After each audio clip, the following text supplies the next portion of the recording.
Good morning, everybody. It's 10 minutes past 9 o'clock. Welcome back to the program. Lou and Jackie here, along with our good friend and recent birthday girl, Sheree Clark, joining us in studio right now. But you realize keeping your bones healthy to prevent osteoporosis is very important, regardless of what age you are. Absolutely. And a lot of times we're not always thinking about that with things that we ingest, whether it be food or liquid. But you're saying we need to keep that in mind, and there's certain things we can ingest that will help with bone health, correct? Right, and keeping our bones good and dense and strong, but still, like, it takes place over the lifetime. So it's never too early to begin. And even as we get older, what we want to do is we want to maintain our bone density.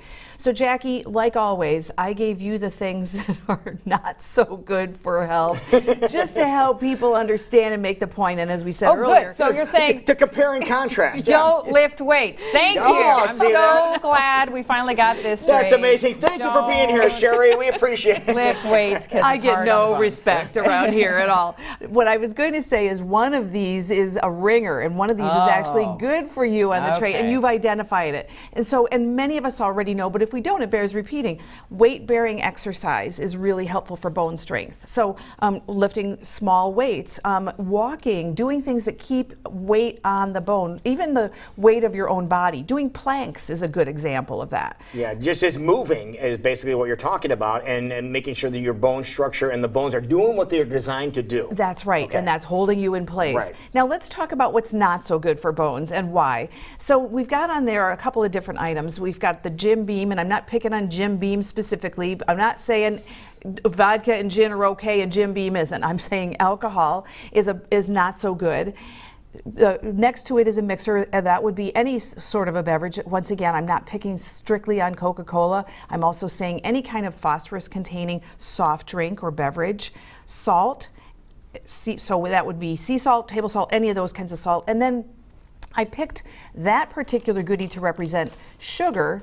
And the reason that I picked that was because it's organic jelly beans. They're jelly, but they're organic. Exactly. You hear me talking all the time, let's buy organic. But just because it's organic, people, doesn't mean that you get a pass out. So sugar is another bad thing. So why are these things bad for bone health? Because bones are an alkaline substance, and the body likes to stay alkaline. So if you ingest those acid-producing substances, what the body will do to balance it is leach the alkaline from the bone. So it's looking for some alkaline to balance it, and what they're trying to do is get to like a 7 pH. Try to balance the pH out. Exactly. So that the blood and all the tissues are balanced, and that's why those things are not good, because the body has no choice but to say, all right, I've been dealt this hand, I got to deal with it. Yeah, they can't go to the store and buy some themselves, right? Right. Exactly.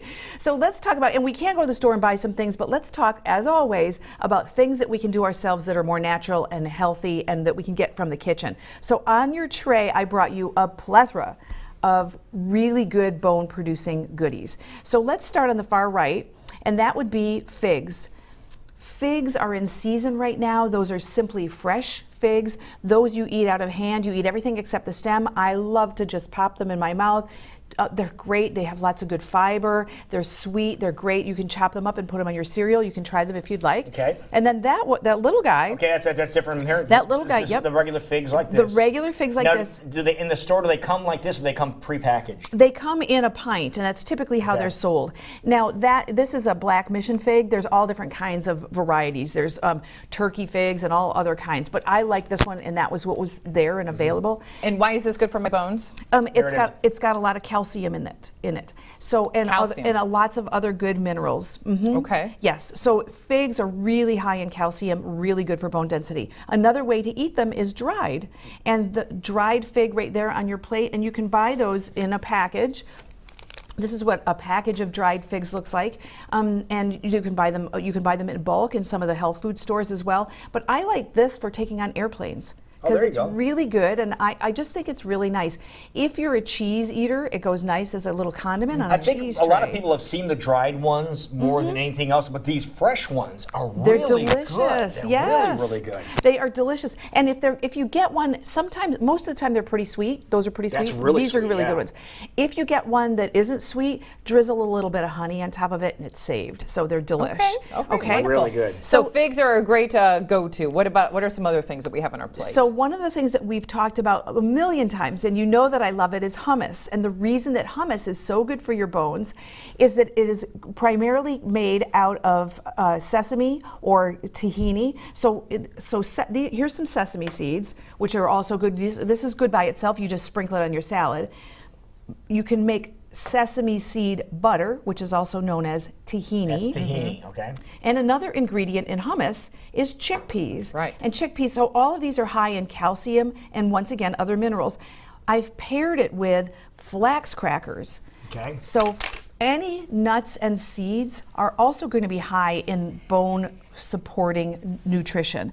So again, high in calcium, high in potassium, and those are really good. And they're not salted, so I haven't added any of the things that would make it so bad for you. So you've got pretty much a bone bomb going on there, you know, with those two things combined. Really easy to do. And really good. And really tasty, exactly. If you prefer, that's a savory example. Okay. If you prefer something a little sweet, what I've got for you over there is, in the brown bowl, is some cookies.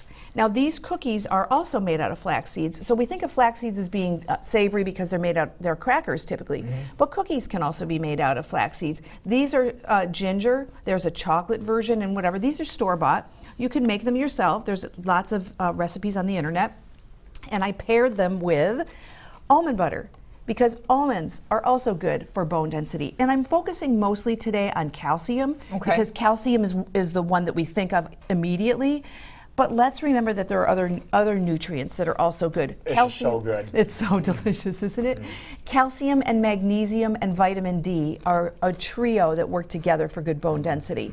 So you can see all of these whole foods are going to support that. And then the crescendo, my favorite thing, is I brought you, again, a smoothie. I'm always doing some weird smoothie, You're the right? smoothie queen. I'm a weird smoothie girl. So what this has got in it, believe it or not, is tahini. It does, okay. It's got figs to sweeten it. It's got almond milk, so you can see I'm hitting a home run so far, aren't I? Yeah. And vanilla, which I made myself, and that's got a little bit of alcohol in it, but it's not so much that it's going to take away. So we got to temper it. Because that's how you extract the flavor, right? Exactly. Okay. To me, it makes it taste a lot like a vanilla milkshake. So again, staying away from the sugar, the salts, and other things that can kind of take away from our bone density and adding to it and keeping them strong with various calcium entities. But some people need something a little bit extra besides just what we're eating, as far as grabbing a fruit or some hummus or something like that. And there are some benefits out there, but you don't always know the right one to go to. That's right. And there are lots of over-the-counter supplements that we can buy. And the important thing that I'm going to suggest that everybody do whenever you listen to a segment like this one, read an article or whatever, do your own research. Let's make sure that you know exactly what you're doing. You don't just run out and buy something at the drugstore just because, oh, I think I've got this covered. Right.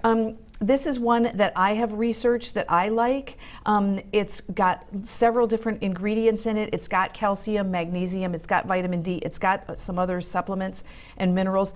But this is one that I like, and I did my research. So if there's something that you're considering, do your research. Google the product itself and then the word reviews. Okay. And make sure that you make a really intelligent decision. Another thing that's good for bone health is collagen.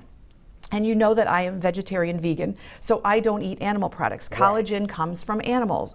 This is a collagen sort of supplement that is made for vegetarians and vegans. It's a collagen builder that provides nutrition for the body to build its own collagen. So supports its own process. To make its own, exactly. Okay. Once again, do your research. Make sure that this fits for you and your criteria. And then finally, one of the things we have is when we are not taking care of our bones, or we've overdone something and we have a bone break, that's a time to really pull out the stops. And while we need to, get the weight off of the bone for the first part of the period of time and whatnot, do what the doctor says, I also think that there are supplements and things that we can do when that happens. And comfrey, which is also known as bone knit, is one of them.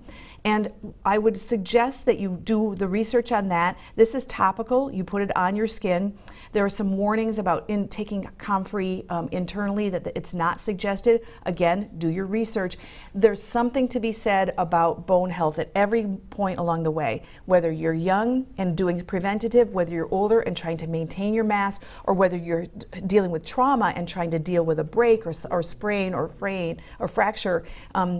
There's something to be done for every point. Now, did you call that bone knit? Bone knit, yes. Okay. Yeah. And it does what you basically what it sounds like. What it sounds like, exactly. Yeah. That's the kind of the slang, the familiar cousin kind of term for Okay. it. Yeah. So you'll hear it used both ways when you hear it referenced at the store or by people who are talking about bone health. Okay. Yeah. Okay, lots of things to keep in mind, and I like how you started it saying it's never too early or too late to start thinking about incorporating this into your life. If people want more details on this subject matter or just ways of creating a better them or a healthier them, how can they get in touch with you, Sheree? Well, my website is fork-road.com and my email is info@fork-road.com, and I would love to hear from you, and I hope that you're not going to be reaching out to me because you've got some bone break and you need bone knit. But that's bone knit that you have there. Well, great stuff here, and they can get the recipes from you online too. Absolutely. Right? Perfect. Wonderful. Absolutely. Thank you so much, and hopefully you can send Sheree a happy belated birthday Daniel, happy birthday message to you. as well. So many great things heading your way.